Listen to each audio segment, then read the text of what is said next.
would you be surprised if they finished first or maybe second to the Dodgers in runs scored in the National League? No, runs scored is one category, but team defensive runs saved, Phillies were the worst, minus 54. Yeah, and they didn't do, and Adnan, they didn't do anything to really help it, right? Castellanos and Schwarber are here for their bats, not for their gloves. 100%. LA Dodgers, meantime, they're treating pitching like the stock market. You buy low, sell high. We'll get a bunch of guys, and hopefully a couple of these guys will connect. Who's the latest move that they're throwing into that mix, along with Duffy and Nelson, Joel? So, Adnan, when you talk to executives right now, their big concern is how do we have enough arms to get through the 1,450 innings? That's always number one on their mind in any year. But with a 3.5-week ramp-up spring training, cold weather, as we see we're getting rainouts already, especially in the Northeast to begin the season, there's real concerns about arms.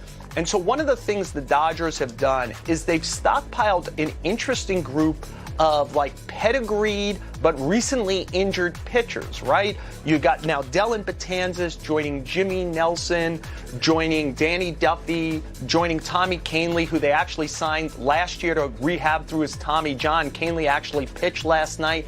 I would think that the Dodgers are thinking if one or two of those guys can kind of survive this and go out and help them during the year, then this exercise will be worth it. The Dodgers are one of the teams with the expanded rosters that's actually starting with 16 pitchers. They're only going to be a 3-man bench on a 28-man roster. They're starting with 16. The Yankees are doing the same thing because I think they just want to not say, well, it's opening day, pitch at least 5 or 6 innings. I think they think it's the 4th week of spring training, and a lot of their starters are still going to be at 65, 70, 80 pitches, which maybe is 4 innings perhaps or 5 innings, and you're going to need a lot of pitches to get through April. And look, the bigger picture with the Dodgers also is at some point they're hoping to get Dustin May back this year, who had Tommy John surgery last year.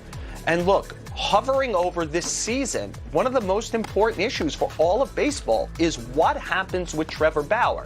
Remember, Balor has not pitched since June 28th last year. He was, had sexual assault charges pending. After that, he went on an administrative leave. The case was thrown out, but his administrative leave is extended till April 16th. We are waiting to see if MLB is going to, they can still, even without charges, suspend him under the domestic abuse protocols. If he's suspended and when he comes back, when he's allowed and is in good standing, will the Dodgers bring him back? He's owed $64 million over the next 2 years. It's hovering over this season. What does MLB do about Bauer? And then ultimately, what do the Dodgers do about Bauer? Well, there's a lot there, Joel, but I think the one thing I want to focus on is the pitching. And this is league-wide because of the fact of what you talked about with the short spring training and with everything else. And then the one thing that is happening with the free agents, your price tag is dropping. And so if you have currency like the Dodgers, you can stockpile what you just talked about. You can go out and get a Dellin Betances. You can sign all these other guys and beat everybody else in the arms race because you have the money to do it. But the price isn't that much anymore because there's a supply and demand, and guys have to play. So take it from there, Joel. Well, I'll throw in one other thing. Look, we're going to learn, after every CBA, we have to get used to new rules that are in it. And one of them is the 5-option rule. It does not exist through May 1st. None of the options matter until rosters go back to 26 on May 2nd. But if you remember, some teams, the Giants, the Yankees, the Rays, a few others, they would bounce pitchers up and down 6, 7, 8, 9. I think one pitcher as many as 12 times last year.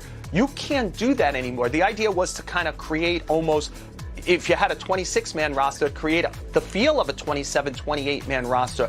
Those options now are more precious, and it's going to be hard to bounce guys up and down in a year where you're going to need a lot of pitching.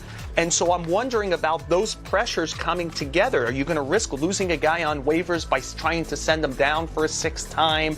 How do you maneuver your 40-man roster? I think it's such a huge issue. I think if I was sitting here today and saying, what's the number one issue I'm thinking about going into this season? I wish I could tell you it was what DeGrom and Scherzer would look like together, just how great the Dodger offense could be with Freddie Freeman. Man, it's fun to see what Buxton and Correa might be able to do together in Minnesota. But as we sit here today, I'm thinking about the 1,450-inning jigsaw puzzle that every team is going to have to assemble this year, and after a 3.5-week spring training, and how difficult that's going to be.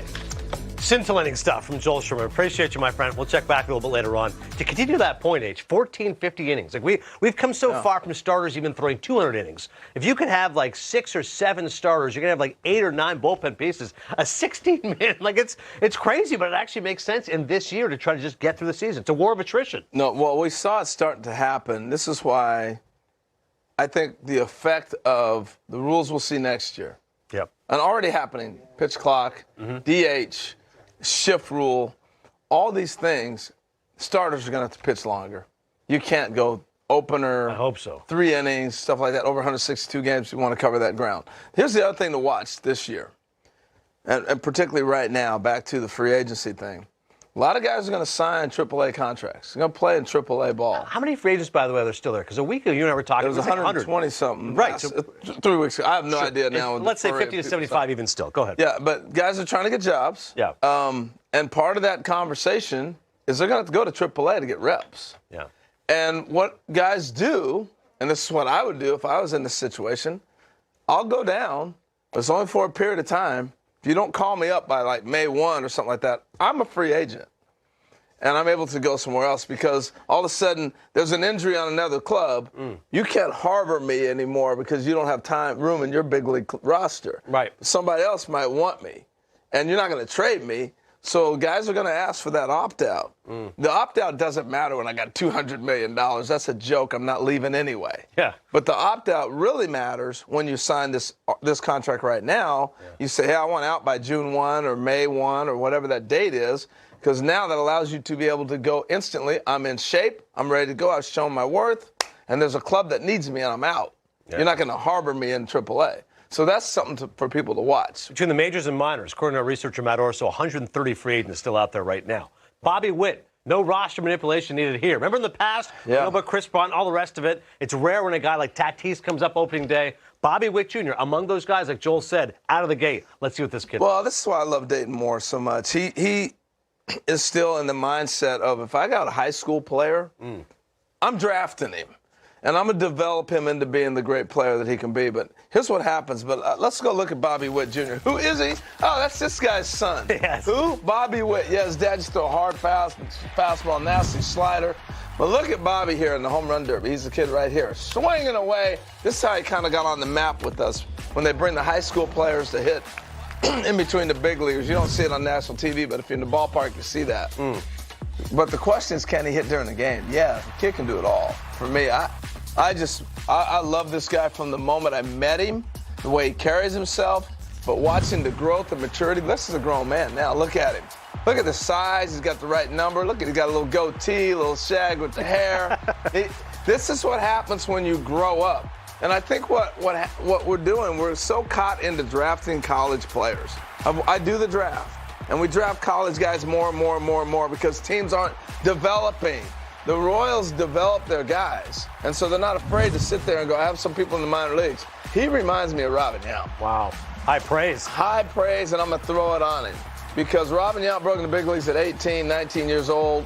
You look at the frame, you look at the ability, but look at, there's young Bobby at 17 years old. Here he is at 21. Out. Yeah. But that's what happens. Yeah. And if you have the confidence in your organization to develop a high school player, you get a superstar. You get a Derek Jeter. You get a Robin Yount. You get a on and on and on, because that's how it was done in baseball. We've gone now to drafting so many college players. Right. They're 21, 22, been developed in the college system. You get them in your hands. Takes you 2 or 3 years to develop. Here's how we play. Yeah. And next thing you know, they're 24 when they get to the big leagues. And so I think the Royals are on to something. They've got some talent coming. They've done an amazing job. They've drafted a lot of college pitching. That gets you ready. But I think position players, I'm drafting you out of high school. If you're there, I'm going to develop you to play the style I want you to play. 21 years old. The future is now. He's a stud, man. He's saying a star is born. Still to come here on Hot Stove. We're just getting warmed up, but Lauren Shahadi's going to join us. Tell us what players are doing leading into the season. What are players doing? Literally, opening days tomorrow. Here's how they're getting set. I thought Lauren was warming up.